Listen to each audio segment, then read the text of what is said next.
right. Welcome back to the Prospect Podcast. Beautiful Thursday before July 4th. Happy birthday, America. This will be what? This is it next year that is the 250th? It will be, yeah, I think it is. Pretty incredible. Excited to talk to our great guest today. We're really excited to talk to Brendan Thompson, doctor of physical therapy.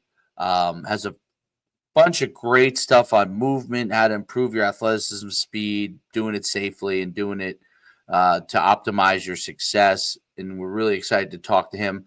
This is one of the kind of recurring themes on our podcast. We talked to a lot of coaches, and we talked, football, leadership, motivation. And then this is the other thing that we talk a ton about, which is really development of the athlete. I think I've gotten Derek into liking talking about speed. I don't know if that was he enjoyed talking about it before we started doing all this stuff, but now we got him a little bit roped in to the speed part of the world there. So without further ado, Brendan, welcome to the show. Yeah, thanks for having me on. It's great to have you on. If you could talk about your background, how you got into all this stuff, and the evolution, right, of what you're doing. So physical therapy is one thing, but what you're doing now in movement and development of athletes is another thing. So really talk about all of that. My background, I mean, it's got to start back in high school. So I was always a really fast athlete in middle school. And then I get to high school. I run like 11.1 in the 100, like 22 something in the 200, whatever. And over the course of the next 4 years, with some different injuries and different things that kind of come up, I go from being in football, basketball, baseball, track to basically giving up everything for track and field. ACL did me in, and my experience with that ACL is kind of what drove me to PT because the doctor told me, hey, you're not going to be fast after this, just telling you now. But it's just a statistic, so prove me wrong. After a pretty tough rehab process, came back out, ended up running a PR my senior year and got the chance to try out at the University of Iowa. But what kind of drove me this athletic development direction was, once I did get to Iowa and I developed under them and eventually became an All-American in the 4x1, I was the common athlete who lived in the weight room. My maxes from freshman year to senior year went through the roof in high school, but my 100-meter time went from 11.12 as a freshman to 10.98 as a senior. And if you're like a lot of these athletes, like I was hungry, I was chasing numbers, but the only number that didn't improve was the number that I really, really needed and the one that mattered. So when I got to Iowa and they taught me how to blend, the skill of the sport, the strength and conditioning, the rehab and wellness pieces, the recovery, the mobility, diet, nutrition, lifestyle, all of these different things that actually make a difference in the full equation. Now my 100 PR goes from 10.98 to 10.57, and I go from splitting 10 flat on the 4x1 to 9.4. Everything from the 200, my 200 was 22.4 by the end of high school. By the end of college, I was running like 20.8 in time trials, and I ran an official 21.1. But again, high school, I maybe dropped a half second in my 200 over the whole career. I get to college, and we put the whole equation together, helping me stay healthy, helping me learn movement efficiency, the tactical aspect of racing different races. And that's where I started to see my biggest successes. So when I graduated, people were reaching out to me for help. I'd never really coached before other than helping at some different clinics and whatnot. And it was kind of a new realm for me. I always enjoyed teaching people, the ins and outs of track, the ins and outs of sprinting, because I felt like having to go through that evolution as a tryout athlete and kind of grinding your way to the top of, the Big Ten and one of the best in the whole nation, that I learned a lot about that process and how to kind of send that to the next person. So if I was 23 and still getting better, if I knew at 23, if at 18 or 17 I knew what I knew at 23, then maybe I could have got a scholarship somewhere, or my development could have been even better. So I try to share those experiences with kids so that, maybe they're not realizing their potential when it's too late, but they're realizing it when it actually can make a difference for them and maybe get their college education paid for, maybe get them a professional opportunity. And once they're a professional, can they make, that first big contract or the next big contract, stay healthy, stay performing, and ultimately make a lot of money. So it's kind of what I do. Okay, it's fantastic background. It's good. It's good to hear where someone came from and to what the development is. And track and field athletes, I think, especially when they've gone to the next level, and really had a chance to like dive into their own success from that standpoint. There's a unique level of training that's required that's probably different than what you see in most other sports. No matter what the sport is, as far as the focus on, and me and Derek have talked about this, like the the uh, the peak level that you want to get them to, right, and the refinement is at such a high level. Whereas in other sports, it's kind of a little more. I don't want to say general. It should be certain levels of specific, but general in the sense that you might be coaching lots of kids at a time. Track and field allows you to hone in on a couple of guys, and I think it does teach you things that of how to develop athletes in a certain way. Um, what what were some of the kind of lessons from that aspect? Because going through like your Twitter, it's like a litany of great stuff. By the way, I mean really, really, really good stuff. Like you have a lot of and I want to dive into it. But what is it that some of those kind of lessons as far as like development that you take with to your athletes that go beyond track, right? So I think the track athletes eventually, if they get to a high enough level, will start to learn and get that part of it. But the athletes in other sports that you talked about that you played probably don't always get that opportunity. Talk about that part of it. So the majority of the athletes I work with are actually non-track. I've got football, baseball, basketball, field hockey, lacrosse, hockey. I've had gymnastics, ultimate frisbee, and we've even got cricket coming in. And the biggest things that I notice are that athletes are kind of arbitrarily being run into the ground in pursuit of whatever their big goal is. So whenever they're like, let's just take football for example, because it's a pretty prominent example. You show up to practice and you can basically bank on at some point in the practice you're going to get run hard over and over and over and over and over with no rest between. And then a lot of these kids leave that practice and they have a college appetite. They want to go and compete at the collegiate level. They want to get that scholarship. So then after they just got destroyed at practice, they're going to go and lift on their own a second time that day. They're going to go set up some cones in a field or go seek out private training with, somebody else. And so now they've stacked up like 6 hours of training in a day, maybe, and they'll do that. They'd do it 8 days a week if there was an extra day. Yeah. And what they don't understand is that you can grind as hard as you want every single day. You can go all out, whatever. But if you're not balancing that work with recovery opportunities and adaptation opportunities and fueling your body right and sleeping right and managing your stress and your workloads, you're basically digging a hole really, really fast and you're not putting the dirt back into it to bounce out. So eventually you're just sitting at the bottom of a hole like, man, how do I get out of this? Well, you've been grinding at it a day at a time, 4 to 6 hours a day, over and over and over and over and over. You shouldn't be surprised that, your knees hurt, your low back's bothering you. Yeah. Suddenly your 40 times suck. Your broad jumps suck. You're getting beat off the line, 80% of the time, but you're one of the best athletes on the team. So how did you get here? Well, a lot of it's self-inflicted, but also a lot of it is you don't know what you don't know. And until someone has kind of painted that picture for you and demonstrated Oh. that these little things really do add up and help you realize a lot of those gains that you get from that hard work, you're just going to grind yourself down and you're never going to get that opportunity you want so bad. That's a great point. And part of it starts from a very, very young age. So, the first thing a lot of coaches do in football at the youth level, or in baseball or in basketball, is like, go take a lap.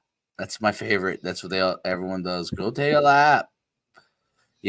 And so now, especially in your world, Dave, especially in your yeah. youth world, the go run a lap, right? Like that's how you started practice. All the time. That was like, hey, go down there and do this. It's that like monotonous type of go. Like, why? What are we doing this for? Like, we're taking away from what we should be focusing on. Right. So we now just exhausted them.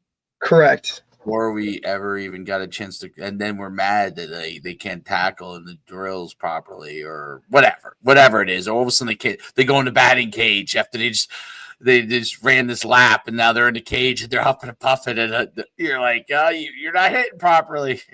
Meanwhile, the kids just thinking, I'm trying to recover for a couple seconds here. And the thing was, I think one of the things you put in there too, you talk about a base too, developing a base of training and developing, half these kids don't even have a base, right? So when you do this, and now they don't even have a base, and you'll know the kids have the base because when they they go run the lap, they're the first kids that come through, and they're not even breathing, right? So those aren't the kids that have the issue. You know what I mean? It's the kids that's dragging ass in the back that hasn't even gotten the base, and now he's thinking when practice going to end. It just started, so there has to be that. But I think a lot of it starts when they're young, and in high school there are coaches that do a great job of it. I think high school coaches are rapidly learning things to improve themselves. That's, I would say, one of the beauties of social media and the internet has helped high school coaches a lot with some of those things. If they're hungry for information, you can really get it if you want it, right? You just have to know how to filter through things. And you talk a lot about this stuff on Twitter. What do you think is important for those sports that you talk about, obviously the non-track athletes? What is important for them to learn how to do to get themselves to a certain level, and then to understand how rest and recovery play a role in those kind of things? Where do they got to start out before they build? Like, I feel like they as Derek a lot of times says, like, they're putting like the doors on the house before they built the base. You know what I mean? So talk about the things that you think they need to start out with. I think that if you have an end goal in mind of what you're trying to pursue, you can work backwards from there and get a pretty good idea of what's needed to support those things. So if you want to be fast at, let's just say you're building someone for like a 40-yard dash, or you're building someone for something like that. Okay, well, I know my end goal is to have a really good 40. On day one, should I be just ripping 40s?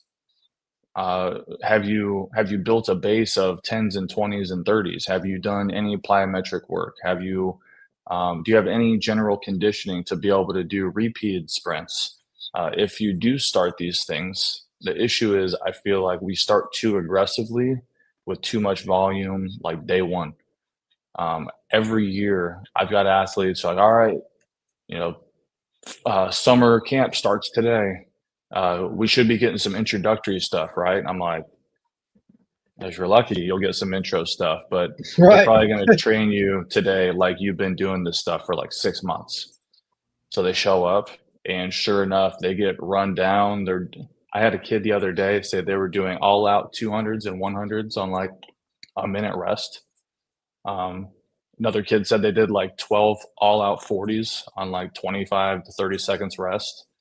And I'm just like, what is going on here? So everyone's shins are beat up, their knees are bothering them, hamstrings are kind of talking to them, and they're just already day one, they're ground down.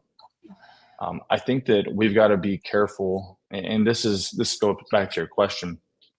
We've got to build just a fundamental baseline of movement, and then we have to just stack work over time, build intensity over time, get more specific over time.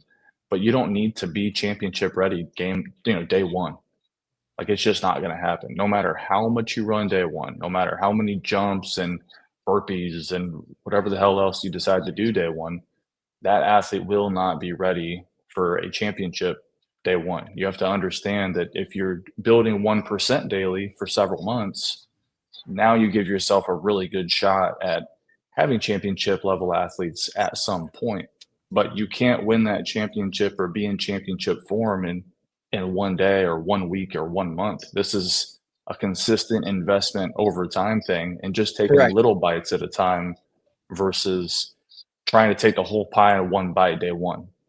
You're just not Right. setting And your I kids think up for success, and you're not setting your program up for success. 100%, Brendan. And it's so interesting to see, right, how, and especially football coaches that want to, hey, we got to hit the ground running, yet you're willing to install an offense over, numerous weeks, right? But when it comes to the athlete and your players, you're trying to crush everything on day one with, hey, we're doing 16 110s for time. We're doing a 300-yard shuttle. Now, there's a little bit of mental aspect that goes into that. But when we're talking about, and this is why I love Tony Holler and all his Feed the Cat stuff, right? Where all of that is based on, look, this is for the long haul and ultimately the health, right? And where do you get, especially as a football coach, summer camp and those practices in the summer are meant to build up for that first game, right? So why crush them day one when you need to now have them? Now they're worried about, I'm so sore, I'm tired, I got a little tweak here. They can't fully invest in, hey, I need to learn these plays, I need to know this stuff, where the mental part of it needs to be so plugged in that they're distracted by those little injuries or those little tweaks or that's overall soreness that you've caused. Because why? That's the way you were done. It was taught to you, or you were coached, or how that, and we talk about that a lot on here. It's, guys coach the way they were coached, and guys are fearful of doing something different based off of, because majority of the parents in the stands only know one way, and that's what it was, and that's how it is. But to kind of tweak that, why wouldn't we follow suit in terms of implementing things, like you said, that's now going to set us up for ultimate success over the long haul? Because especially sports like football, it's a long time period. Not many games, need that consistency over and over and over to kind of drill home your point and ultimately build up. You're not going to be in great shape game one and as you are game 5. Understand that, know that. Don't try and, reinvent the wheel. Let's just continue the process and work smarter, not harder. Yep, I agree 100%. And I heard a coach recently say, if you get a B on all of your homework, there's a good chance you get an A on the test. Yeah. And every single practice is a piece of homework or a piece of work that you're investing for the final test. If you're pursuing A plus, if you're pursuing A plus practices every single day, whether from an intensity or duration or workload standpoint, eventually, if you have to miss a practice, that's an F. That's a no-show. And if you're missing practices because you're pursuing too many A plus, you're in the pursuit of A plus perfection practices every day, you might miss an important section of homework that is going to make you fail the test. Yeah. So it's better and it's safer to pursue a B day after day after day after day after day and be good enough than it is to pursue this obscene level of perfection daily. And in pursuit of that, you get hurt, you get beat up, you get sick, you get whatever, and now you have to sit out. Well, every time you sit out, how are you going to get better for that test? So it goes back to the best ability being availability. And if we're not available because we're just overshooting too much, then what good did we do? Why did we do what we did? What was the benefit? What was the payout? I think that's a big part of it, is that understanding that it is a progression. It doesn't have to happen exactly right now, and you can build into the different pieces of it. And I think the Derek's point about like you don't expect to run a play perfect the first time you run it on day one, right? You're teaching it, you're running it. It looks okay, but it's not going to be where you want it to be. It might be 6 weeks from now.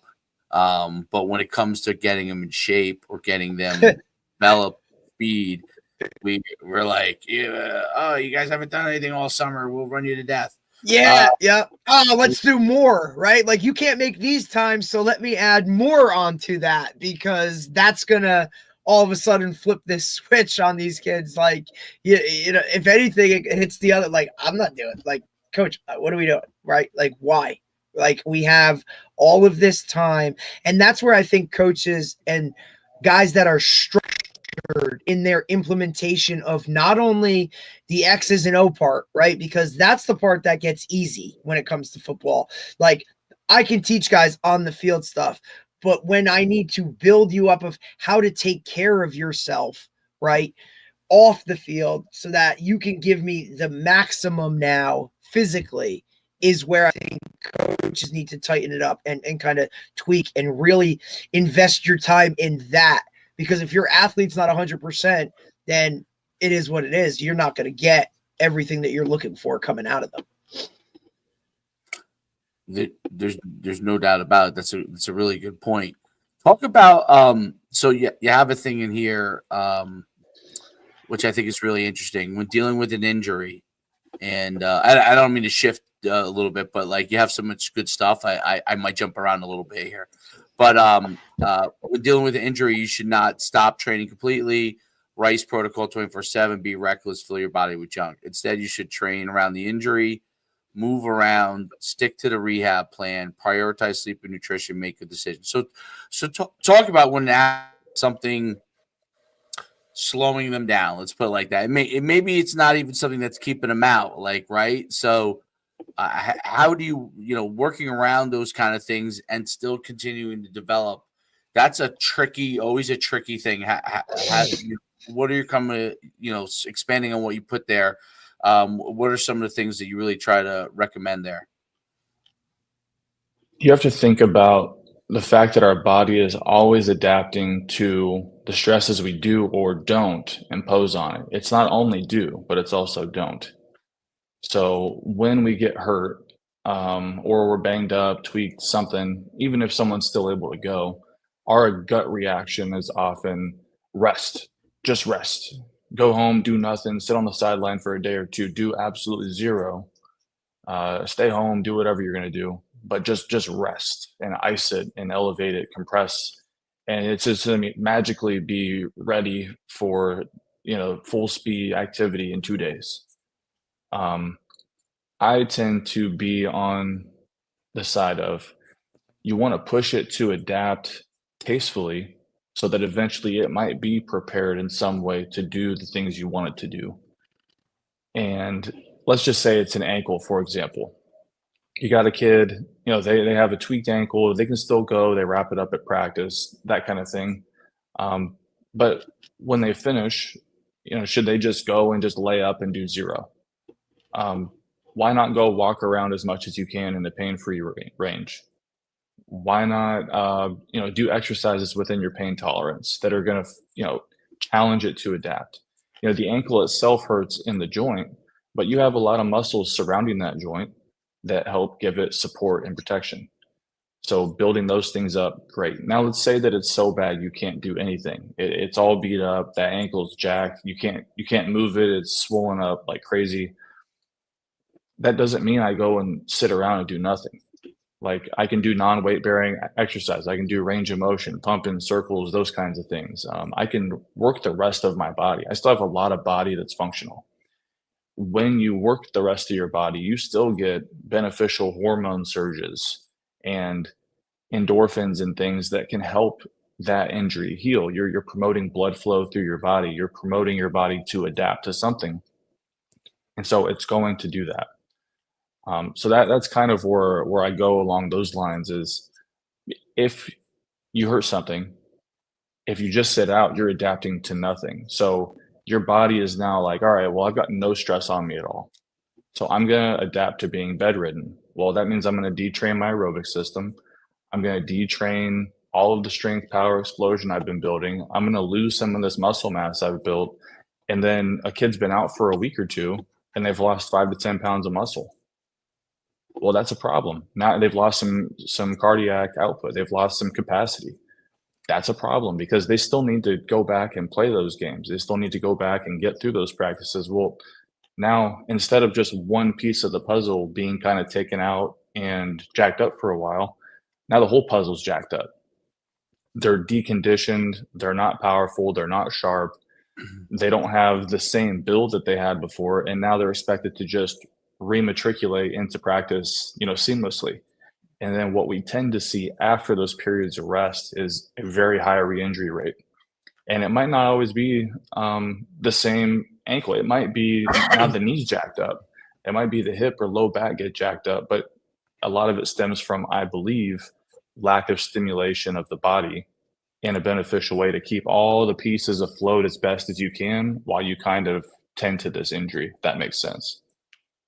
Yep, keeping him moving, adapting. I'm curious if when an athlete, let's say, has an injury and he rehab and he comes back. Look, let's use ankle as an example. Like, okay, he had bed sprain ankle, he's rehabbing it, he's coming back, he's continuing to work.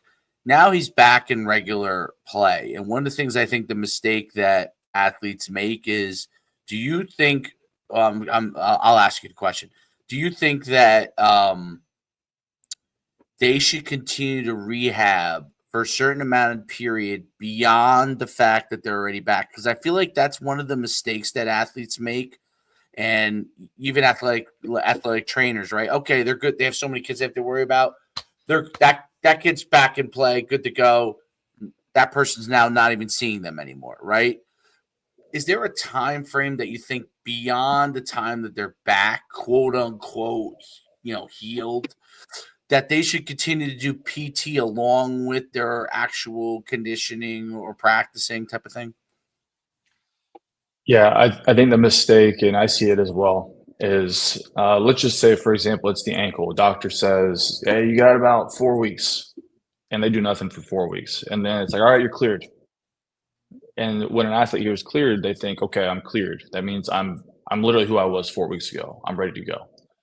And the problem is when they hear that cleared, they think that means that they don't need to give any more attention to it. There's no more reason to strengthen it, no more reason to ice it, no more reason to target it in any way. But one of the biggest causes of injury or biggest risk factors for injury is history of a previous injury. And there is a chance that when we do forget about it, you run into these little tweaks and resprains and things of that nature. And then they wonder, well, why? I was told I was cleared. I'm good, right? No, just because you're cleared, it means you can now tolerate the things that you need to tolerate to go back to normal function. But you still need to give it attention. You still need to respect the fact that it happened.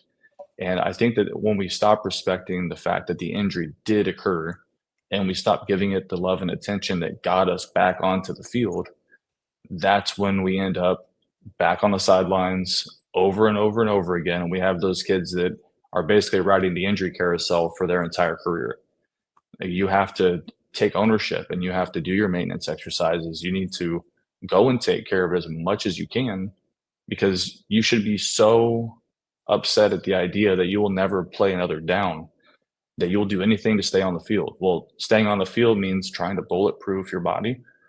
Maybe you should give it some more attention and focus on it so that you're doing the things that got you back from that injury on a consistent basis. Now, you don't have to have a crazy high dose of the activity or exercises that target it, but do something. Pick like 3 to 5 things that are just part of your routine every day and just do them.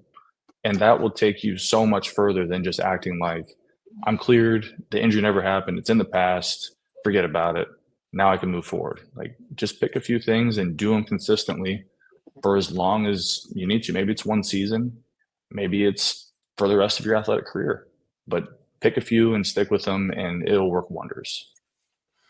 I think that's a really good point. Yeah, when I was in college, I had to sit out a season with I had herniated my disc in my back. This is back before they realized these things were healed. They originally said I couldn't come back, but I was lucky. I had a great physical therapist, and that season while they were practicing, I was down there working with her for 2 hours a day. But she gave me, when I came out, these exercises to do every single day, in morning at night, because if you don't, once I came back, if you don't do them, you could recur in your career again. And I did them all the way through. And honestly, I still to this day, I don't do them as much as I should, but still to this day, if I feel some sort of thing coming on, I do those exercises. Literally in a couple days, I'm pretty good. And it's really interesting because it's not, people think it's this overly complicated thing where you got to go back to physical therapy and go through that whole entire thing. But it literally could be 3 or 4 exercises for me, it used to be like less than 10 minutes a day, and it made all the difference. It got me through my career. I was able to come back and play and have very few issues. There were things I had to stay away from, but I was able to build the strength back up in there, and it's taken me all the way through. I'm 51 years old. It's helped me when I've had issues. So it's really, really interesting because the body. I wonder what your thoughts are on this. Like, how is some of these exercises that work some of these smaller parts of the smaller muscle areas, how do they have such a large impact on the overall big muscle groups? And how is some things like, and I'll use an example, like for me with the back, I think I had I would have to do, like, I would lay in my stomach, do leg lifts, 10 each side, 3 sets. Then I would have, get on fours and do, like, arm up and simple things like that. Right. Then leg back. And then I would do like that kind of dolphin stretch and then, go through my full stretch routine. And it was quick. It was amazing what it does. I mean, amazing. Like you feel like if you're hurt, you feel like you're halfway there after you do it. I'm not talking about a catastrophic where you can't move injury. Obviously, that you got to go see the doctor. But where it's something that you tweak something, right? Talk about how these kind of small little exercise, and I see you do with the speed stuff, right? With the warm up that you do, can really develop the muscles to really get stronger and be able to help you do the bigger things down the line. So I guess that's kind of like a two-parter. Yeah, this sorry. might be this might be controversial. It might not. So with the big muscles versus the small muscles, let's say a hamstring versus a glute. A lot of the big muscles that we spend time developing, quads, hamstrings, those kinds of things, they cross 2 joints. And so their precision of motion at a single joint is going to be limited. And so they're going to be more your power output types of muscles or big forceful movement types of muscles. Whereas the muscles like a glute that cross like a single joint, an iliopsoas or something like that, something that crosses a single joint and it might be small, is going to have a greater precision of motion to keep that joint in a good place while the bigger muscle kind of dominates the output portion of that. And so, again, some of this is controversial, some of it isn't. Some people talk about like the glute firing before the hamstring. And if the glute fires before the hamstring, it's a good way to move. You're kind of solidifying the hip joint, and then you're going through your powerful movement with hamstring and glute working together. Some people think that if the hamstring fires first, the hamstring's going to dominate the motion. You're going to have less precision of motion and be more apt to some different tweaks and strains and overuse things, because now the distribution of that load isn't only on it's only on primarily the hamstring versus distributing that between the glute and the hamstring. Just as like a simple example. Same thing, like think about like a squat. Sometimes people's knees hurt in a squat. They might not be distributing their load to their hip as much as they're really going knee dominant in this thing, and it pisses the knees off over time. And if you can help them kind of distribute that load between their joints rather than really hammering and being overly dominant in one joint, same thing. Like people tend to get relieved, they tend to feel better, that kind of thing.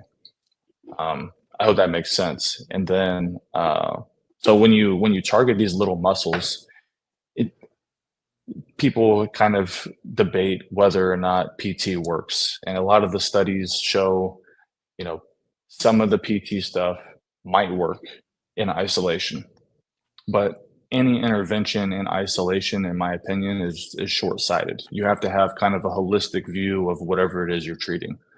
So if you are getting your diet and nutrition right, your sleep right, your exercises right, those kinds of things, um, all of that together tends to create good outcomes. And it's the same thing with training. When we have the right combination of stimulus and adaptation and recovery potential, those kinds of things, things tend to go well. So with a warm up, for example, like as you're mentioning, as we're getting ready to sprint, I start very, very general, very low intensity. And as the warm up continues to progress and progress and progress, it goes from general low intensity to a more specific higher intensity until we eventually get to the end task, which is sprinting, speed power stuff. And that's just kind of the way I do that. And I feel like it primes a lot of those different muscles to not only does it get them firing the right ways at the right times with the right intensities and coordination, those kinds of things, but it also is just sort of like you're starting the car, you take it around the block, you kind of get your wheels moving a little bit to get some traction before you go and drag race. Same kind of deal. I mean, that's just the way that I view it at times, or I explain it to my athletes when they're like, man, this warm up, I really feel this, this, and this. Like, how does it work like this? Or why are we doing these drills? We're going from general to specific. We're going low intensity to high intensity. And in theory, your body should be ready to sprint by the end of the warm up. That's a great point. It's it leads into my next question, which is like, is there a part of the development where they're building up before they should even be sprinting? Meaning, like, are there, is there a stage development before they actually get into a level sprint? I mean, I guess 10-yard sprints they could start with, those kind of things, but is there a staged part to even that before they even get to sprinting? The way I look at sprinting, I think sprinting is a little different than, say, a sport specific task. Okay. Kids are running, they're playing tag from a very young age. They're running around, sprinting around, doing all kinds of different things. I think that you can incorporate sprints day one. It's something that's not so unique or foreign to them that it's like, okay, let's walk before we can crawl, or crawl before we can walk before we jog before we sprint. Well, they've literally done that over the span of their life. They started crawling, they went walking, they jogged, now they can sprint. So they've already checked that box through normal childhood development. Now it's just introducing them to different things to make them actually think about what it is that sprinting is. And a lot of these kids come in, they're early teenagers, shoot, some of them even like 16, 17 years old, and they still heel strike when they sprint. And that's just something that when they were developing, nobody gave them the attention, or they never really had to think about, or maybe their sport promotes a heel strike because they have to change direction so much, or they start and stop so much, that now they just run naturally with the heel strike. Well, when you cast your leg way out in front of you and you dig in with your heel, it slows you down. So why would you want to be on the brake the same time you're trying to be on the gas? It kind of cancels each other out. So if I can help a kid realize something that simple and correct it with some different drills, showing them like why the heel is not an adaptive way to sprint, and then they're able to incorporate that, and we can iron out that heel strike in a couple sessions. Like, that's a huge difference for a kid. Now suddenly those shin splints aren't as bad. Those ankles don't feel as nasty afterwards. Their knees can maybe have a little bit of a break because they're not just always slamming on the brakes. while they're trying to be on the gas. Do you have to teach them how to be bouncy? Like, really, is that part of the aspect to it? Because kids who like strike with their heel, it's obviously you notice it right away.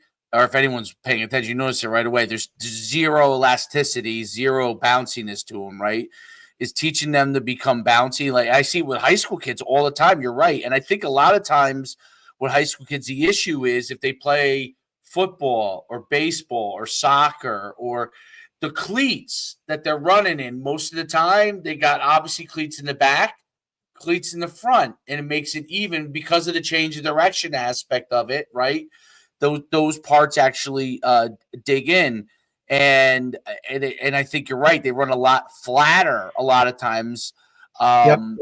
and I think that becomes an issue. And I notice it even with my own son because he plays so many of those kind of things. But in high school, that's crazy how many high school kids that it's an issue with, because the same kind of thing as my son deals with, right? He's always playing in cleats for this and that and this. And so even if you train a little bit outside of, you're doing training outside of it to try to get them to be bouncy, as soon as they put those cleats back on, they kind of revert, right? It's kind of hard to get them out of that. What are, like, how do you teach them to be bouncy all the time? Like, what are things you could do there? Because I think at the high school level, it's really hard. I've seen so many really good athletes that just are not as bouncy as they should be and don't move as fast as they should be. But if, you give them the ball in a game and they can change direction and they can explode, but they're just, they're not quite as good as they could be because of that. What I see a lot are athletes that live in this sort of traffic mode. And I always say the best athletes can distinguish between when they need to run like they're in traffic and run like they've got an opening. So let's just say it's a running back. Running back gets the ball and they're in traffic mode. They're trying to navigate all these different moving pieces. There's linemen moving this way. There's blitzers coming this way. There's blockers going that way. There's different things happening all over the field. When you're in traffic mode, you've got to be, on your heels is fine. Getting wide outside your base is fine because you might have to go side to side any given second to dodge somebody, whatever.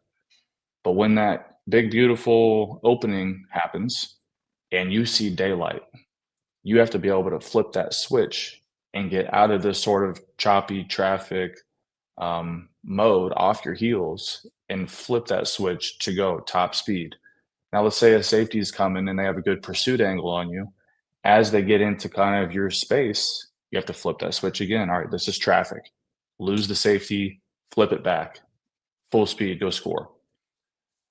So I try to make sure that they understand that there's different contextual things that happen on a field that would make top speed detrimental. Like you don't want to take top speed mechanics straight into the line and have no ability to change direction, lose anybody, make a move, make someone miss, whatever. Like if you're that was me. I had none of this because all I knew was fast. Right. So you got me on the outside, you give me the ball, there's a safety coming at me. I didn't know that I needed to throttle down a little bit to shake the safety to then go and score. I just thought, outrun him. You're the fastest. I'm going to run right by him. Yep. Well, if you don't know how to use your brakes and how to use your steering wheel, you're like a Lamborghini that's missing both of those. And a lot of times, like it works, and maybe more often it doesn't work. And so you end up falling short. So a lot of these athletes are really good that are super speedy, but then also there's a lot of these athletes that they can accelerate for 10 yards maybe, and then they can't get off their dang heels to hit that next 2 or 3 gears to then pull away at the second level. It's a great point. Is there a feeling that they should feel that would indicate that they are moving to top speed?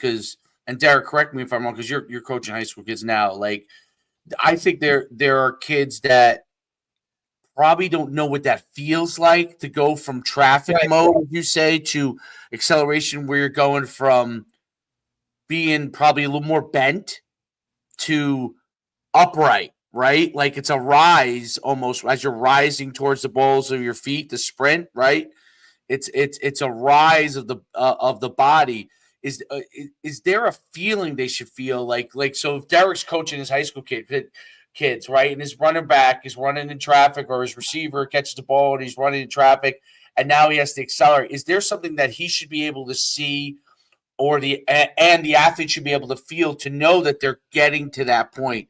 Because that's something I think that if we could understand it, probably can coach it a little bit too.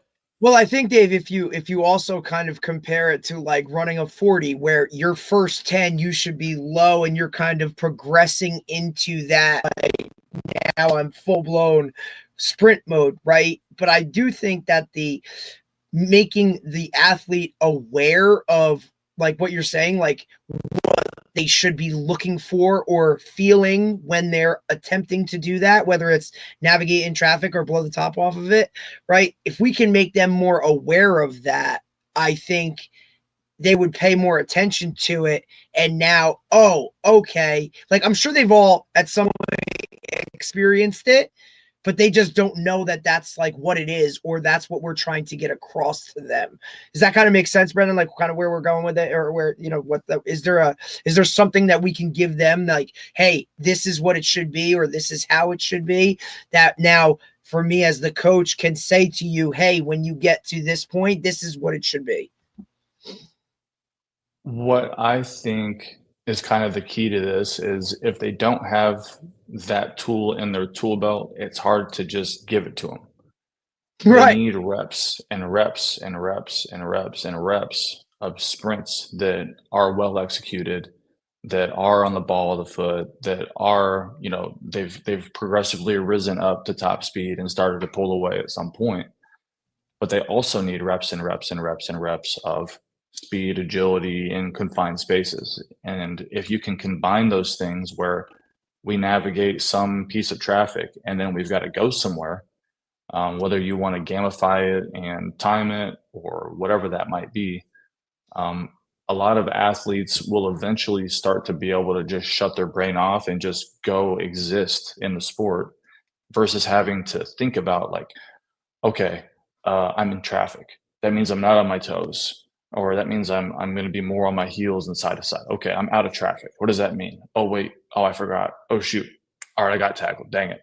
Because you don't want them to do calculus in a game. Right. Absolutely for things like that. For things like that, like they've got enough to worry about. Correct. Right.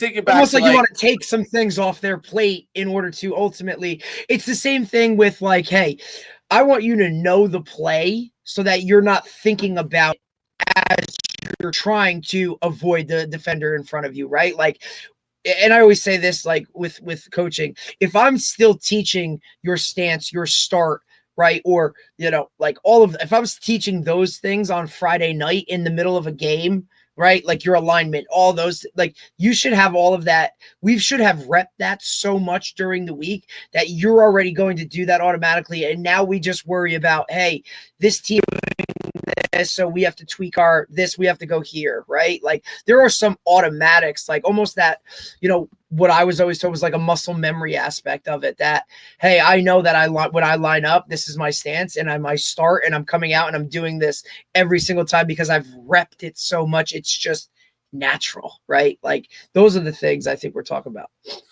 Yeah. And you probably should feel like when you go from traffic mode to full speed mode, you should feel almost like a floating effect when you accelerate. Like it's almost like you're going from like moving, trudging kind of a feel to a boom acceleration, and you're floating, like your body's starting to float forward. And like I remember when I was running back, when I break into the open, like and I'd see it and I would go, and I would always be surprised where no one was near me, because I was like, oh, I must have really accelerated because now no one was near me, and then when times that I didn't, like whatever reason, like sometimes when you're a running back, I don't know, it's not flowing in that game. Like you're running good. Right. You're running Sometimes you good, just don't feel it. You just don't have, like, you know what I mean? Exactly. Like you're not seeing it quite as well, and then you hit the gap. Same thing with like a basketball player. Yeah, like, you know, you're just not feeling your shot, or baseball. Like, hey, I'm not really seeing the pitches that I'm supposed to be seeing right now. Like, I just don't have that level of, I don't know if it's focus or whatever it is. You just don't have it, right? How do you get to it? It's you would grind into the you end up grinding into the opening instead of like exploding through it, and teaching kids that and I think the biggest thing about it's hard. Well, the biggest thing about traffic, obviously, listen, there are certain natural element to some of these things, but that people have a feel for. But there's an element of like the feeling of when you're in traffic, you're maneuvering to getting the point where you can accelerate and to be able to like shift that body mode to be able to fly. And it literally is like when people say someone's flying, that's what it should feel like when you're moving real fast. Hell yeah. You go from being tense and tight when you're because when you're changing direction. I guess I've never experienced that level of floating to full blown speed, but what I have felt is that change of direction, that short shuttle, right? That 5-10-5, that punt return, make the first guy miss, and now I got to 15, 20 yards, and now all of a sudden everybody's starting to catch up, right? Like I never felt that like 40 acceleration, like this is amazing, right? But what I did feel was that 5-10-5 short quick burst, like didn't get out, right? That's a very big difference. And to get younger kids to understand that, yeah, that guy might do that better than you, right? Or might have that different feel. How can we like get that feel to be across the board? Is that, you know what I mean? Like is that something that's even possible? Right? Is a 100-meter guy always just going to be that outside receiver who runs by everybody and will never be able to be that dig guy coming across the middle, make a guy miss? Or can we at least bring that floor closer to the ceiling? The way I look at it is any 100-meter guy that's a 100-meter first guy is going to struggle with change direction. And the only reason that they do is because they were never taught it. And it's similar to like a very powerful athlete in the weight room. You can't take the strength out of them to get them to do finesse things. They just want to brute force everything. And when they learn the finesse aspect, now suddenly they're a more dangerous athlete on the field. Same thing with speed. When you have someone who's naturally super speedy and they've never been taught that they can throttle down and live at, 85, 90% of their max speed and be able to maneuver better, they're just going to defer to their strength, which is their speed. Same thing. Whereas a guy that's maybe more technically equipped with different movement variety and maneuvering capabilities, agility, those kinds of things, if you can raise their speed ceiling, now they can do those things at a higher speed. But it's just like helping these people understand and develop skills that help them maximize what they have in their toolbox. If a speed guy only has speed in his toolbox and he believes that's all that's in his toolbox, that's all he's going to use. But as soon as you start building in the game speed stuff, the slow down, stop, change directions, this is why we do it, this is when we do it, this is how we do it, suddenly they're twice as deadly. Because now they can take the top off the defense, but then also they can move a lot faster when they're maneuvering. Like think about how Tyreek runs his routes and he just weaves in and out of traffic seamlessly. Well, he's a 10-1 guy now, 10-1-0.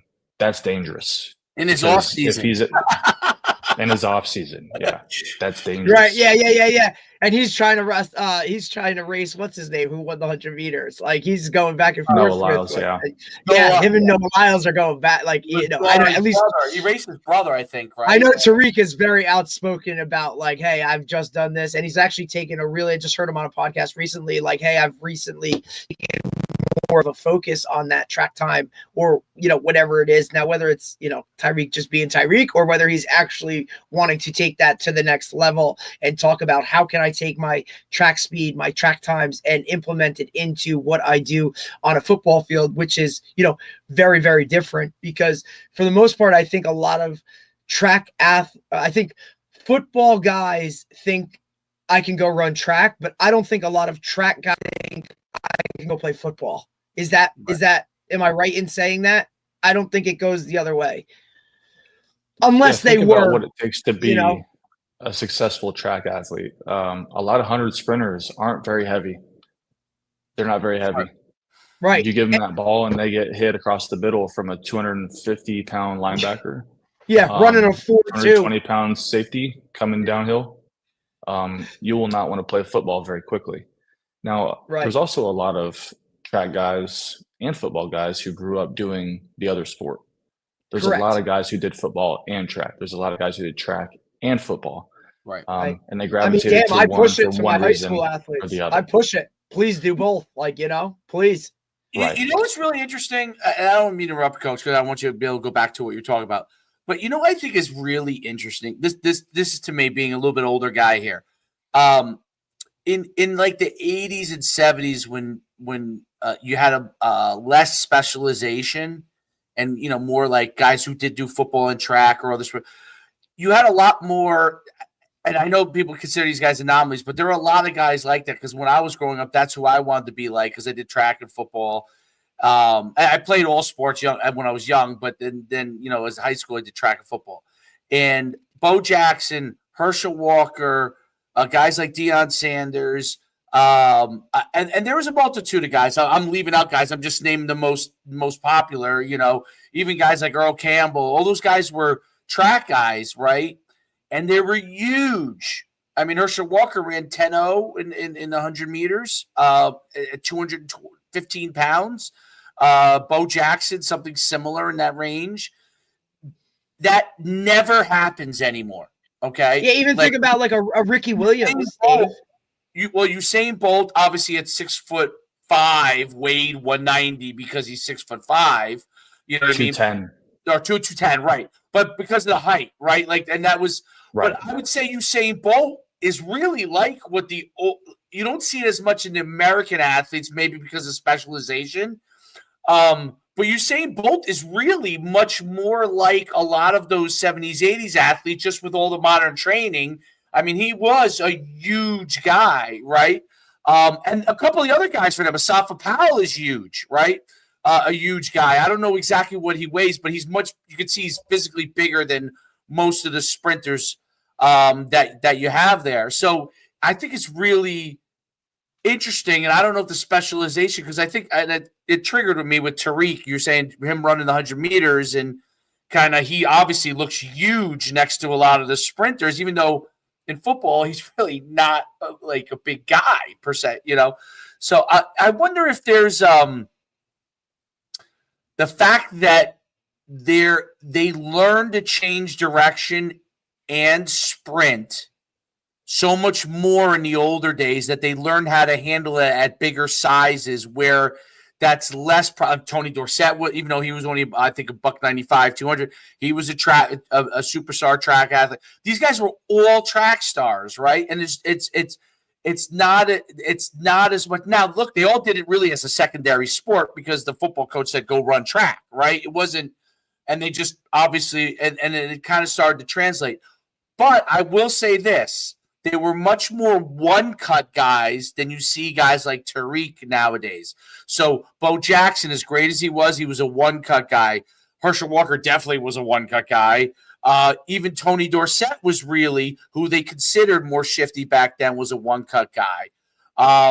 They were not like Barry Sanders was really the first, and obviously he was one of the greatest, is maybe the greatest of all time, was the first among those kind of guys that you see with that shiftiness and a shift to that kind of a guy. But if you look at Derrick Henry's more of a throwback to what there was back in the older days. And he's had an amazing career. Guys didn't think that a guy like that could be a pro anymore and be successful. So I don't know. I don't know if I have a question per se, but I'm just kind of, is there something that you like? You think there is to that at all to be able to carry weight and sprint? In a sense, yeah. There's in the track community, a lot of people talk about mass specific force, Okay. which is essentially you're creating as much force possible per pound body weight. And there's two pieces of that equation. You build your force ceiling really, really, really high, but then also you want to keep your body weight kind of lower and more manageable so that that extra force you build projects that mass through space versus just being as big and fast as strong as possible where BFS used to rule in my high school development days. Everybody was, the whole goal was just get really big, get really fast, get really strong. And I think now it's more, they've added this extra contextual piece, which is get big enough, get strong enough, and be fast as hell. Yep. And some people realize now that maybe they were carrying a little bit too much weight, and so they're intentionally keeping their weights down. Now, with some of my guys recently, I've seen, like I had a guy put on 30 pounds from 195 to 220, actually 228, and he split a sub 50 in the 4x4. He's running like 23 miles an hour at that size at Wow. 17 years old. I've got a kid who was 171. He's about 5'9", 5'10". Now he's 192. He's faster than he's ever been. And so I think that there's a point where that extra mass, as long as it's engine mass and not just dead mass, is going to drive that athlete better. But beyond a certain point, that extra mass also slows you down. Right. And there's a lot of research on that too, that for every pound of mass, you slow down this much per ground contact time or whatever, or you have to have this much more force to overcome that mass to still be fast and relevant. So there's guys like, I think Ryan Bailey was like 220 something pounds as a Olympic sprinter. Fred Curley is not a small dude. No, That he's guy huge. is an Olympic sprinter. Dude's massive. Saquon ran track. Christian McCaffrey ran track. DK Metcalf, huge dude, ran 10.3 in the 100 recently just to show he could. So there's still big dudes that do it. I think there's just less prevalence of people actually going out and doing it to where we can see it versus just being, a football only guy. They could go and, enter a track meet for $20 and show us that they're damn fast too. Whereas in the track world, you can be damn fast on the track, but have no change of direction, no size, and you're going to get broken. Yeah. Fred Curley's interesting because he's like 205 at 6'3", and he like looks like he's running with like such there's times when you watch him run, it's like he doesn't even look like he's working. It's amazing how much force he generates. I mean, like if he was quote unquote a football player, he'd probably be 6'3", 225 and probably would look like those guys in the old days did. You know what I mean? That type of frame. But it is amazing how at his size, because Usain Bolt was, even though he was, because he had such length, he did always look like he was working to me though. Like until because his style of running, Fred Curley doesn't even look like he's working. Like he looks like he's just kind of trucking along, and it's amazing how fast he's able, with the amount of force he's able to generate, which is it's incredible. You talk about with sprinting, doing a day of sprinting and then take a 48 to 72 hours break in between, and then coming back and sprinting again. What does that break in between look like? And, go into a little bit about that. So essentially it follows Charlie Francis's high-low model for speed development. And the whole idea is that you make your high days really, really high. You sprint, you go high in the weight room. Anything intense that you want to do that week or in a session, you just consolidate it into that day so that your days between, whether it's during the week or during the weekend. So maybe during the week, you're taking your 48 to 72 hours off. One of those days might be completely off. If not both of them, if we're going over a weekend. Otherwise, one of those days might be like a low intensity technique day. It might be a tempo day where you're going out and getting some light conditioning in to support your active recovery efforts. You might get off your feet completely, go do cross training, get on the bike, get in the pool, do dumbbell circuit, go to the trainer, go to the PT, go to your health, whatever it is you do on that down day, with the whole goal being that it facilitates recovery so that when you get back to your next high day, because that's your big day. Your high days are your big days. No one wants to go, well, a lot of people want to, but you shouldn't. You should not be redlining during your recovery days, because if you're redlining on your days off or light, now you're basically paying for the high intensity day the day before, and now you've added another thing that you have to adapt to that's taking away from your ability to recover and be prepared for that next high quality day, maybe Wednesday or coming off the weekend and on Monday. So the less that you can kind of put in your queue of things to recover from, maybe the better off we are. Right. And if you can take that time and just focus on outputs one day, focus on technique another day, or something lighter that's just, again, it's stimulating you. You might sweat a little bit. You're getting lots of ground contacts, lots of exposure to training. It might be a higher volume day that day.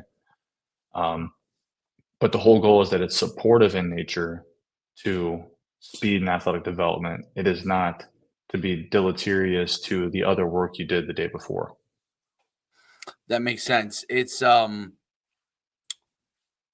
what does a sprint day look like? So like if you're kind of into your program, because I know you have like stage different developments from staging standpoint, but what does a sprint day look like? Is it like Tony Holler tries to keep people to, short burst and sprints?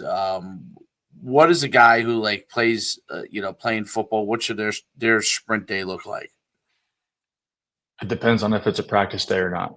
Okay. If they're not practicing, then we can focus more on just a typical sprint day, and it might look like a feed the cats kind of day. It might just look like, I've been doing this. This is my 8th year. I'll be finishing up. Dynamic warm up, some movement prep, whether it be with some different jumping plyometrics. Maybe hit some drills if somebody has some opportunities to improve certain technical pieces, or use the drills as kind of a reference point so that the kid is like, okay, that's what I need to feel. I need to feel it. Okay, now it's time to go. Hit a couple buildups. You might sprint. Maybe it's some contrast sprints where they're doing some resisted stuff followed by unresisted stuff. Maybe it's just hammering out a few 20s and a few 30s. If it's longer, I mean, maybe we're talking about hitting a couple 40s to just make sure they're getting to max speed. I enjoy something called crescendo runs, which is where you start super easy and then you just let the athlete build up little by little by little on their own accord. And then whenever they feel like they're at top speed, they just count to 2 and then shut it down. And that way they're at least getting to a really high speed stimulus, and they don't have the stress of an intense acceleration on the front end. I really enjoy those. And then just following up with maybe some medicine balls and then a lift. That'd be Okay. like a speed day. And I mean, it's cut and dry. It's not reinventing the wheel. But you basically want to stimulate the athlete and give them something to adapt to. If you don't Right. do enough, there's not enough to stimulate or to give them a good stimulus. There's not really a big need to adapt. If you overstimulate, then we go past the, kind of the minimal effective dose area or the optimal effective dose, and now we start going downward on the other side of the curve. So stimulate just enough, pull back, call it a W, move on. Now, if they do have football practice, maybe that just looks like getting a few sprints in before the main practice starts with good rest in between, and then going through practice status quo. What's your thoughts on running after practice? I'm curious your thoughts on that, because that seems to be something that I saw the head shake. We already know what way he's going. I already know where he's going to go, but football coaches cannot get that out of Obsessed their with head. it. They cannot get it Obsessed out of with their the head. conditioning. Let me paint. Practice. I will paint a picture. Sure. If we're going to sprint, there's the benefits of sprinting are you're getting to big, violent, powerful, explosive positions, which usually require you to be at full gas tank. You're feeling pretty good. The engine is freshly fired up. You're ready to just go hit it and nail these all-out intensities with good recovery. If we wait to do that kind of work until we fatigue the athlete for 3 hours or 2 hours or 4 hours or whatever it might be, now maybe those positions are like 10 or 20% less violent and less extreme than the positions and powers and intensities you could have hit at the beginning of practice. So you're basically selling yourself short on both ends. You're going to have slower speeds, smaller positions, longer ground contact times, and shitty movement. And when you practice shitty movement over and over and over and over and over again, like we talked about muscle memory before, your body's going to reference that shitty movement when it needs it the most. Why not practice good movement fresh and rep that out and get those good contacts in and those good repetitions in so that your reference for muscle memory is of high quality rather than over here when it's of subpar quality or really terrible quality. If you're looking to sprint, now if you're looking to run, by all means just run, but at least do something that makes sense. Don't just run for the opportunity to get tired. Right. Run with a sense of purpose. Have good technique. Have rest intervals that make sense. Have volumes that make sense. And again, you're trying to complement all of the work that you're doing and what you're trying to mold the athlete into. If you give them so much so quickly that the quality of the tempo run is even garbage, now you've overshot. Now they're in a super deficit, and now they might have to pay for that session for the next 3 or 4 days. Right. Because we were greedy and decided that, well, practice was supposed to be done in an hour, but we actually finished all of our practice stuff an hour early. How are we going to fill that hour? Let's just go do stuff. Right. It's like, listen, it's the same as when, like, hey, as a position coach in football, like, dude, I can come out here and we can run 1,000 drills. Like, we see so many of these, social media trainers just go out there to just do shit without any long-term or intent or purpose to why I'm doing this for this, right? Which I think with this generation, which I call the why generation, right? Like, they want to ask why. Like, coach, why are we doing this drill? Well, we're doing this because when we run this play in the next segment of practice, you need to know how to get in and out of this break or do it this way or have intent for what you're doing. Just don't go out there to do shit. Like, it's the most, and parents don't see it because they don't know it. You know what I mean? But like you said, you're trying to get that kid to sign up for another 30 sessions, right? Like, I think the bad thing about it is that some of it, and you guys can correct me if I'm wrong, some of it is, and it's maybe more football, but it could be any sport, to be honest. Some of it is, hey, parents, I'm working your kid really hard. I'm doing my job as the coach, kind of thing. Like, I'm justifying why you're bringing this kid here at 5 a.m. every day, or why you're paying $330. Like, you pay me $8 million. I'm working them to the bone, right? Even the college coaches get into this. You know what I mean? Right. Like, oh, absolutely. I'm getting paid you gotta live $8 million a year. We don't know yet if we're going to win every game. So at least I'm justifying what I'm doing by working them to the bone. So when my AD or someone, or an alumni, asks what's going on over there, they can visually see guys dying and you know what I mean. Like if they came off and guys were hop skipping and jumping out of practice, happy as a clam. Be like, oh, you didn't work hard enough. Mentality that has to. It's a mentality shift that has to change purely on the word called. Yep.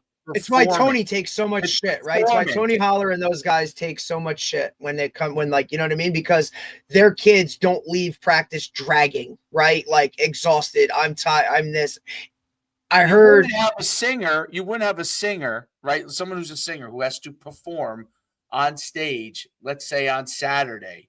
You wouldn't have them belting it out on Thursday to their nth degree. Yeah. Because on Saturday, when they actually have to perform, they won't have anything left. But when we do it physical, that's a version, and singing is a version of physical performance, right? So, but we'll do it with other muscles like our legs and our bodies and torture them, and then all of a sudden and get upset when all of a sudden the cornerback gets run by another person who is well rested and is just as fast as them.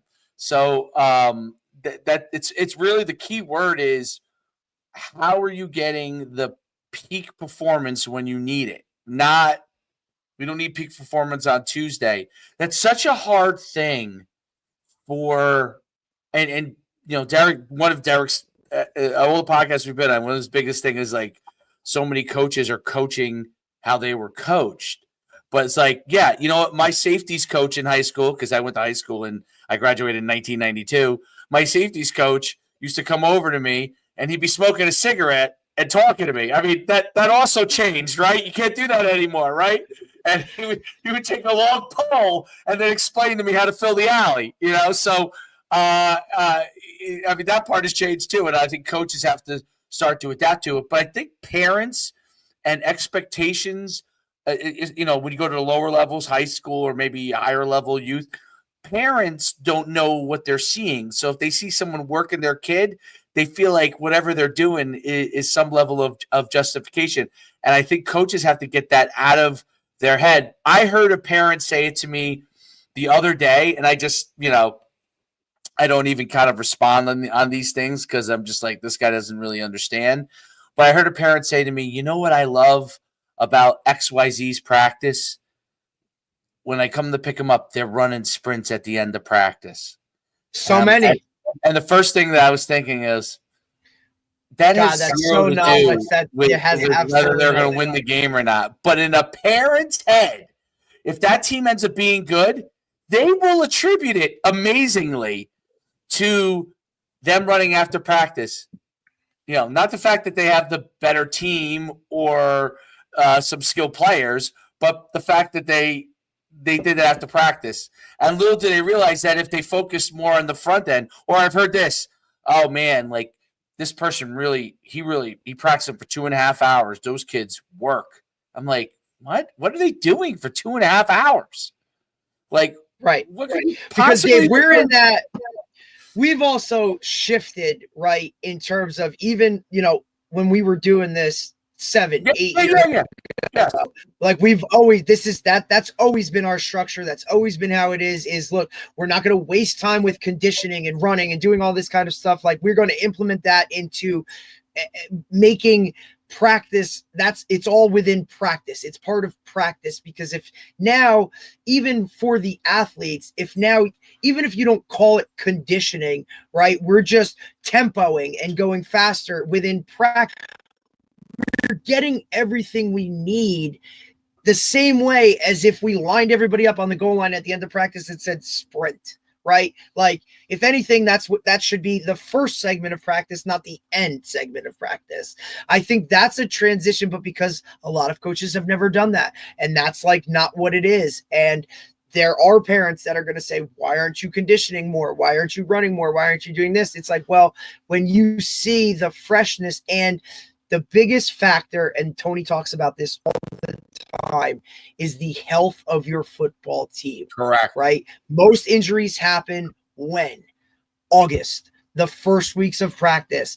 And now, guys, when you get to that last week of the season and majority of your roster is healthy, you have no ACLs, right? Nobody's done a hamstring, quads are all good. Everybody's healthy. That's when I think parents will start to buy into it more and understand this is why we do it, right? We don't need to do that because this has been a process of now, look, we've kept the health together throughout the entire year. And that's ultimately when, the buy-in, I believe, starts to happen more and more and more.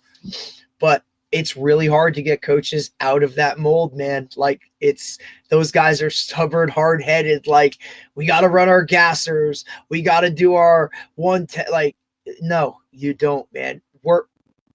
Structure your practice smarter and you'll save yourself on time, health, all of the things that actually factor into winning games on a consistent basis. And then ultimately, like, your kids are going to like you more because you're not running them into the ground and beating the piss. Like, they know, all right, team ends. Like, yes, team, that was the best part of practice. Now you go from everybody being at a maximum high leaving the field to, oh shit, we got a condition. And now bottomed out for like they leave that low point. And I don't feel like that's positive, right? Like, let those kids leave feeling really, really good about the hour and a half that they just put into this thing. Absolutely. And I even see that in the private sector. I've had athletes that will leave my session with a smile on their face and they're getting into their mom and dad's car and they're happy to talk about the whole thing. And a parent will like approach me. They're like, hey man, like, you're not like working my son enough, or like, hey, you're not working my daughter enough. I'm like, well, what do you mean? Well, I mean, they're not getting tired. Like they come back into the car like they could go do another session. I'm like, Yep. Great, perfect. That means that I did my job. As someone in the private sector, I am supplementary to everything that they have going on. I can't pretend that I'm the main thing. Like I'd love nothing more than to have total reign of a program and be able to, okay, we're going to condition these days of the week. We're going to sprint these days of the week. We're going to recover these days of the week. We're going to lift these days of the week. Reality is I have to fit around all that stuff that they're already doing.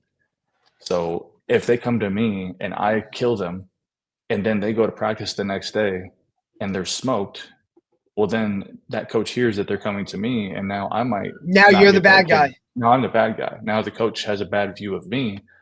I'm good. But then what is really fun is when the parents show that concern, but then the times keep getting better and better and better and better and better. The jumps keep improving over and over and over. Their big playmaking ability on the field keeps improving. And then they come back and they're like, okay, I mean, I guess I am paying you for speed after all. This does make sense. Yeah. This does. All right, I'm a believer. I got you. Yes, you're paying me for speed. You're not paying me for marathon running. So right. Exactly. There are people you can hire for marathon running. It's just not me. It's just not That's me. right. That's all. Coach, we want to let you go. We've taken enough of your time. It's really been great talking to you. What's the website? Because I know you have a program that people can get and stuff like that. What's the website they go to? Yeah, so it's btacceleration.com is my main website. And then my Instagram and my Twitter handles are at Brendan Thompson, but without the second O in Thompson because somebody beat me to it. Other than that, I mean, I've got all kinds of free stuff I post online. I've got all kinds of different you thinking do pieces. You do a great job, Coach. You have a great platform, and you put out a lot of free information that a lot of people make people pay a lot of money for. So we're very appreciative of that. Yeah, I appreciate that. Thank you. So yeah, that's just a couple spots you can get a hold of me, and appreciate you guys having me on. It was a fun time. No, it was great. It was great having you. Have a fantastic 4th. Enjoy the weekend, and hopefully you get a little break. And we'll see you soon. You ever need anything, we'd love to have you back on. Sounds good. Thank you. Take care. All right. Bye. Thanks, Coach. That was great stuff. Really, really good stuff. Yeah, it's interesting. There's themes. Obviously, there's themes.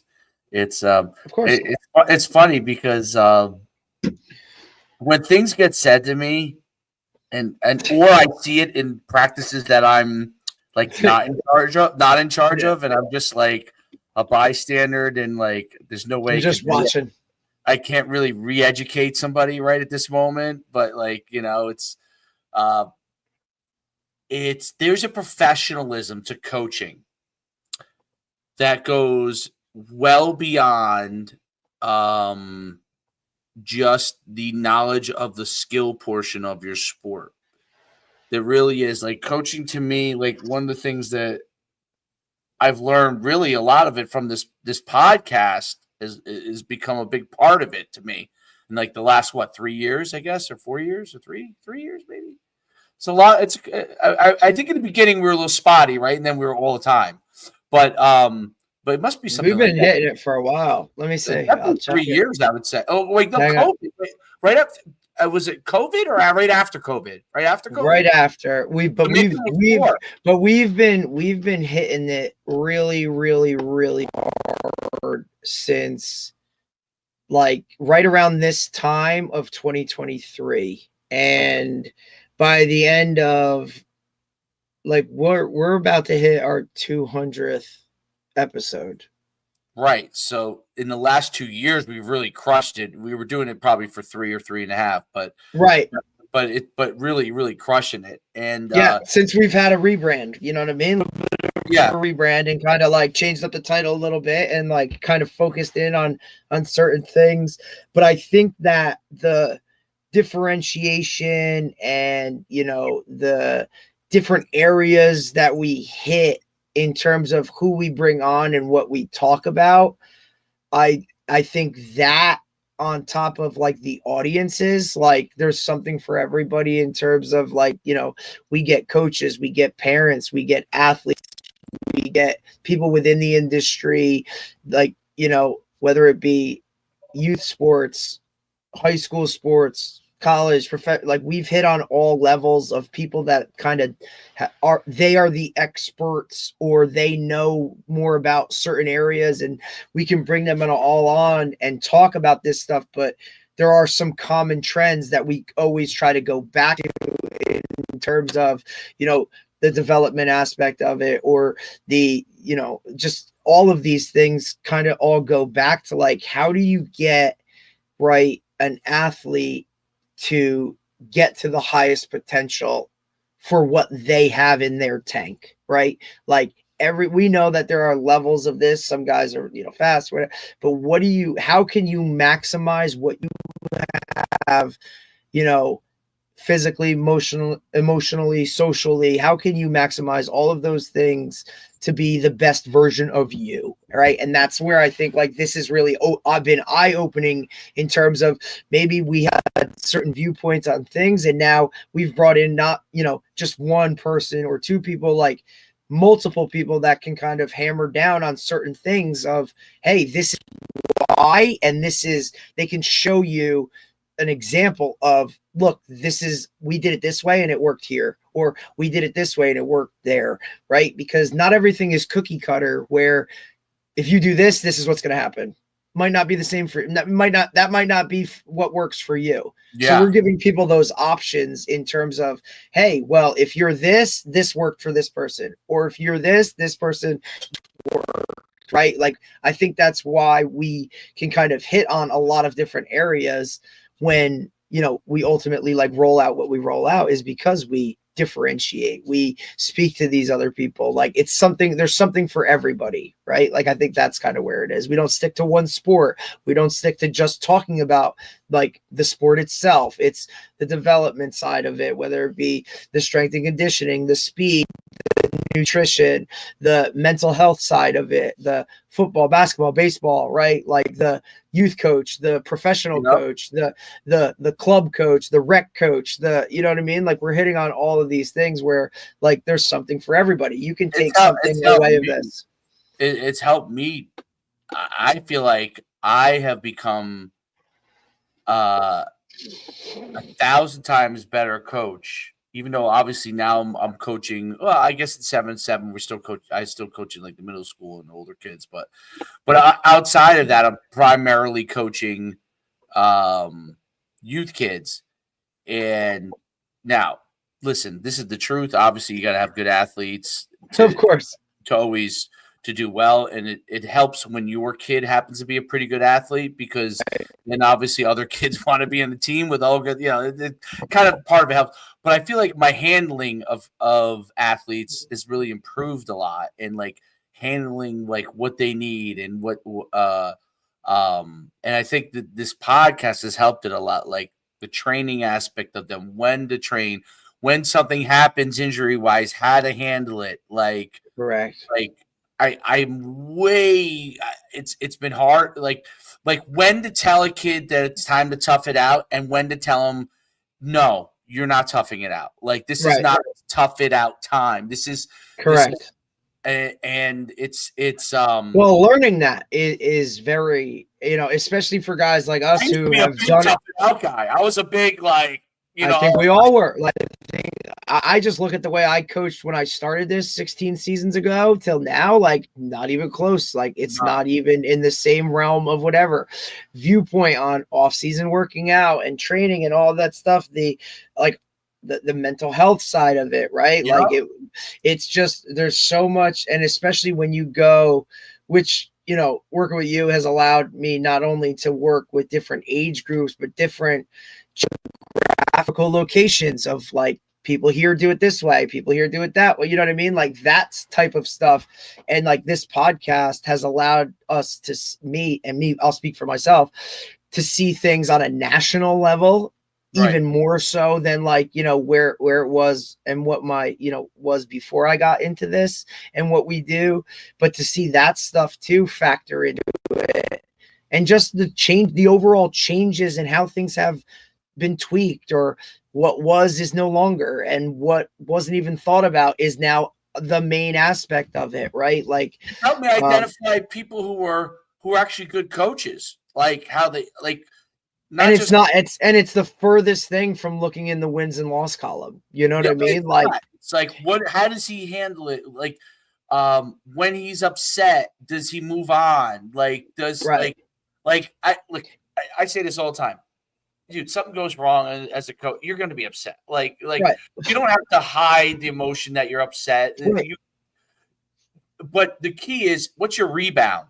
Are you can you rebound quickly to get focused on the things you need to focus on? Can you help your players rebound immediately? Okay. Well, I always say this too, right? Like I always say, like, look, there are a lot of things that are out of our control that we cannot control, but the one thing you can control is your response to that. Correct. So what's your gestation period of like, all right, I'm going to really like sit in my whatever and worry about this, like that just happened. But now, okay, I'm going to move on. Right. Because yes, there is a part, right? You need to process it, let it sink in. How do you handle that? Like even that aspect of like, how do you handle when things that like don't go the way you're supposed, like, how do you bounce back from that? And how long does it take you to flip that switch and be like, all right, now we're going, right? Like those types of things, like the reaction to the issue at hand or the uncontrollable that happened. Like, what do you do from this point here? Because look, life is going to be life, right? Like it is things are going to come. You got no idea like what it is. You might have experiences, like another is a phenomenal tool, right? Like if you've been in things, like now you know how to handle it. And so a lot of things that I've never experienced, right? I can now reach out and on this podcast bounce that off people that may have experienced it, or they know someone who experienced it, right? Like it's the great thing about social media is, because look, this is really like a lot of the network and the relationships of like the people that we've had on, like, dude, it's like, you can't get that unless you're willing to like secede and say like, look, my way might not be the best way, or it might not be, like, how do I find another way? That's what this is all about, really, is just reaching out to others that are in that world. You know what I mean? Like for you, like you were a football track guy, like now basketball, baseball. You know what I'm saying? Like I coach you more than I do when I was a paid coach. That's what I'm saying. You know what I'm saying? Like, and that's where you learn more things and can get more out of stuff. Like that's what's is so great. Like, in my opinion, football once you coach football, You could coach anything. Okay. 100%. And then the thing that I learned from track, but it's been a long time, obviously, other than coaching youth track. I haven't coached high school track in almost 20 years now. But track taught me how to learn to be technical because there was a technical aspect to it. Like a lot of the things this guy, Brendan, attention to detail. You have to be attention to detail oriented on such a high level because you only like this is what you're doing and that's it. But you can because like you stated with track, you're working with one person, two people, three people. It's not, hey, I have a receiver room of 12, right? Yeah. And everyone and a jumper, it's just me and him. I'm talking to him. Right. You can hone in on the things that he personally needs to do. Right. Whereas me, I have to, yes, everyone is an individual, but I have to appeal to more of the masses. You got to speak to the group at the same time you're speaking. 100%. Right. Now, and what's changed what's changed, I think, about the athlete now is even though that's a room of 12, they're expecting that track focus on. They are. You're right. You're right. How do you navigate? Coaches now have done better in football, I think, than they did. They probably used to coach. Guys used to probably be football, baseball, or football track, I guess, in the old days. But I think that that technical aspect, you're right. Learning that technical aspect helps. It's definitely a learned thing, the technical aspect. So whereas I think football, there's a leader like the skill set you have as a football coach, like there's not a lot of guys that can coach football. Okay. No. But a lot of football coaches can coach other sports. But it helps. Go ahead. No, I'll say it helps to know the technical aspect of things because football has become what you said has become. It's not that individual teams are technical. It's really not. No. It's not that it's like, okay, yeah, you'd run an air raid, whatever. There's multiple schemes. But the technical aspects of what you talked about, meaning the individual now wants to know, like, why? What did I do wrong? Why did I do this wrong? Dude, my kid is. But it's why Dave. Like, this is Mr. Y. So I see it every day. Like he's Mr. Y. Why is that wrong? Why should I have gone there with the ball? I wanted to go here with the ball. Why is that not the right move? And I'm like, well, and there's a couple things that separate that too. Is like this is where I feel like now coaches like the old like, all right, we ran the play, we did it wrong, let's stop, correct it. No, like we're filming it, right? Move on to the next play, and now we'll coach off the tape, which adds to me to like the whole array.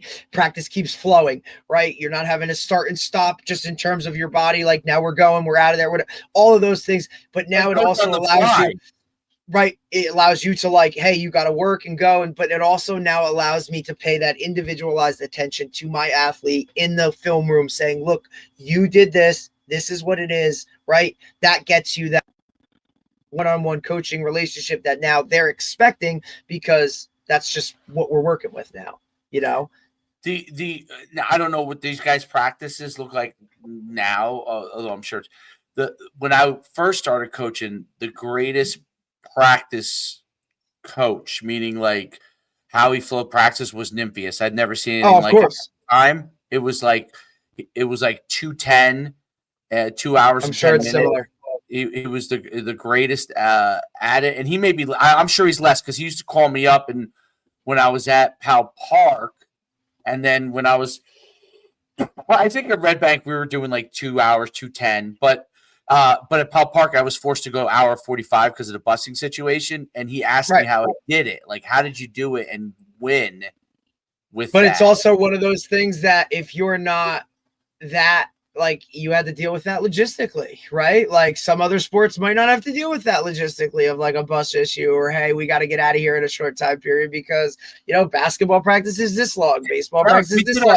First. So this is, I didn't do it, by the way, to get kids fast. So no. I'm going to preface it with, because you had to get it in. Yes. So they would go and we would run hills from the get-go and then go right into our dynamic warm-up, or Right. we would run hills and then go right into practice, or we do go right into our dynamic warm-up and do a couple sprints. It was a lot of times in the beginning because because an hour and 45, I knew we would basically be like, Gotta go. we were in team and they would be like, time to go, it's time to go. Kids were actually good with that too. They would be like, hey, I would have someone tell me when 5 minutes before the bus is going to be here, and a kid would be like, hey, bus is coming. So, it's on the way. Yeah. So no, but it's funny because like that, no doubt of all the years I was coaching, that was the most efficient because I had to be. And you had to be. Then I went back when I coached with Dunn. I don't know how Dunn does it, but Dunn was a longer practice, but Dunn was phenomenal. He made his coaches coach on the fly. He did not want to stop practice. You had to, only time you stop practice if it was like something like critically important, right? But he never stopped practice. So we used to, like when we were a team, I was doing the running backs and I can't remember what I did defensively, but you had to walk with the team as we were no huddle. You had to walk up, continue to walk up, and as soon as the play would end, meet your players as they were coming back to get lined up for the next play. And if you had instruction to give them, if there was no real instruction to give them, you just stayed. But if you had instruction to give, you had to meet your players. And basically the players were coming back and you'd be meeting your players, like for me, it was running back. So it was like two guys, you know what I mean? It would be like, hey, dude, next time when you're kicking out, make sure your shoulders are here or whatever. Right. And, or your aiming point is this. And then you got to pop right back because he's calling the play. He wasn't stopping for you. So he was calling the play. You were as he was coming back, you were giving your quick instruction. Play would be called. You were back out of there. That was the best as far as like, that's why I always say, like, if you ever lose a job as a head coach, and you're not in a hurry to go get another head coaching job, go watch other coaches. Go watch other coaches or take a year and be an assistant. Like in Jersey, being a coach at a group 4 school is extremely different than being a coach at a group 1. Yes. Because when you want to talk about efficiency, right? Like group 1, right? Like, and ultimately keeping your team healthy, all those things. Like you lose your best player group 1, like week 1, your season might be over already. And now, is that fair to everybody else because you want to be hard-headed or do things like, or not educate yourself in other ways that are better to do things, right? Like there's tweaks that need to be made. And like I said, that's what I've always I felt like doing those things, coaching at different group levels, whether it be a big school, small school, or teaching at, inner city or suburban mattered, right? Private, public, everything brought something positive or negative in terms of, wow, you can do it this way and be efficient. You can do it this way, right? Like it just added to, hey, here's ways to do it. It's up to you. And it's your damn job to figure it out, that what works for you. You're like, look, districts have rules in terms of you can do this at that one and you can't do things at another. Like just navigating all of those waters, right? I think as a football coach separates you, especially to the fact that you practice way more than you play in football, like less games, more practice. That practice has to be something that's important and your kids need to enjoy it, not dread it. Because that's 4 days a week of hell for what? Like that's not going to fly. So you got to figure out a way to make all of those things work. And look, you learn a lot more from mistakes than you do from like doing things right. So you figure it out and you're constantly changing and tweaking year to year because your team's going to change. Your kids are going to change. Your administration's going to change. Like shit's going to change. If you don't change with it and just say, hey, this is how we do it because this is how we do it, you're not going to be very successful. I don't care who you are. No doubt about it. And I think that's an important thing. Like I have all these ideas that I've written down that I'm gonna try. One of the nice things about youth is that you could try things. Dude, guinea pigs. Maybe guinea pigs not the right word. That's not right. We're not experimenting on them here, but we are going. The risk, I guess, the risk of what you're gonna do, the negative from taking a risk and failing isn't the same as if you're that high school coach that's in the spotlight, right? No, so hey, you're the youth coach. Like for the most part, people are just happy that you show up there every day and send their kid and feel comfortable about their kid going there and like maybe he learned something, right? Like, or whatever it is. Like, so yeah, you can take more of those risks, right? And hey, let's try this and see how it works. Like, that's what's great about that. Like, absolutely. I have to say, there's one thing I do like about after practice. So I'm not a huge after practice run guy, but I don't mind like a few hills after. Like, I don't know. Like, so you'll love this. I still feel like there's something to that. I agree with the sprinting and the stress on the hammies and those things, but right. The actual like stuff, right? Like the real deal. Like, hey, we don't do this. Climbing a hill or listen. So you'll love this, then, right? You'll love this. Brick Township, right? Like traditional program, dude. When these guys run off the field, every single kid on the team still goes through 10 monkey bars. I don't mind that. I think that's good. Before they take their cleats off and go to the locker room. It's still a little bit of like, but like what it like is that extremely strenuous where a dude's like, oh, no, dude, 10 little monkey bars. It's something that adds to what we are, who we are, where we come from, but also like, hey, and there is hey, we could still get like, there's it checks every box component wise to kind of like the vision of your program, but also keeping them thing too, a little bit of it. Because look, they're like, how, hey bro, how fast did you go through? Like, and look, that's not something we sit there and track, but damn right that those dudes know, like, hey dude, you can't make it through the monkey bars. Like, but by the end of the season, like, you know what I mean? Like they rank themselves or they do whatever. It's something a little, 100%. I still think in football, like, look, you still need a little bit of it. You still need a little bit of that. Probably like, not. Yes, there's not a point in gassers, but like, there is a point in doing something of that. A tug of war, something along the lines that I think can benefit you. Like, and I do think a strength aspect thing. Yes, because football at the end of the day is still about hitting or being hit. Like, you're still going to have some level of physicality. There's still going to have to be, look, you can play basketball on grass and still be a really physical, hard-nosed team. Like, correct. It just is what it is. So, correct. Awesome. By the way, I saw that the Iron Men, the whole league or something happened there. Dude, the week after we talked to Bedwell, and he was like, they won 82 we wanted to hang 80. Then we wanted to hang 80, but Manny was like, no, we're just gonna run it, whatever. They hung 80. Like every other team that was, now they were supposed to have like a week off, like almost like a bye week, and then come back. The rest of their schedule opted out of all their games. They're like, we're not playing you guys anymore. You're just crushing teams. Like, we're not doing this. Like, they just bailed.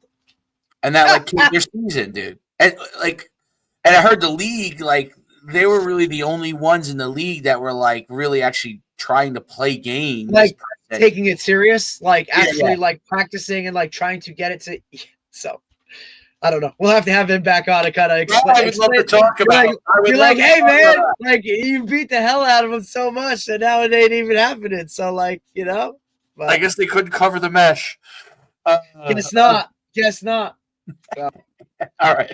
All right, man. Have a great 4th, everybody. Enjoy it. Enjoy, and I'm sure we'll talk soon. Absolutely.